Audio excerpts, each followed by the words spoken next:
Tinanggap na ni Laila de Lima at Chel Jokno ang alok na maging House prosecutors sa impeachment trial ni Vice President Sara Duterte sakaling maupo sila bilang party list representatives.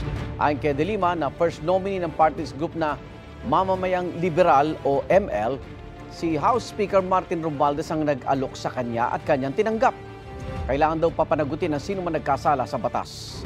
Accountability rin ang binigyan diin ng Akbayan Party List. Kinumpirma nitong si Jokno ang kanilang first nominee at magiging kabilang din sa House prosecutors sa impeachment. Sabi ng House Speaker, malaki ang mayaambag ni de Lima at Jokno para mas pagkatiwalaan ang impeachment process. Batay sa partial and official results ng eleksyon 2025, nangunguna ang Akbayan at sigurado nang may pwesto sa Kamara dahil 6.71% ng mga boto ang kanilang nakuha. May chance ring makakuha ng House seat ang ML na nasa ika-14 na pwesto.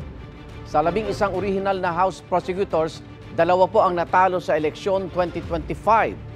Bigong ma-re-elect si General Santos City Representative Loreto Acharon at natalo rin si Jill Bungalon kay Crisel Lagman sa pagkakongresista sa Albay 1st District. Igan, mauna ka sa mga balita, mag-subscribe na sa GMA Integrated News sa YouTube para sa iba't ibang ulat sa ating bansa.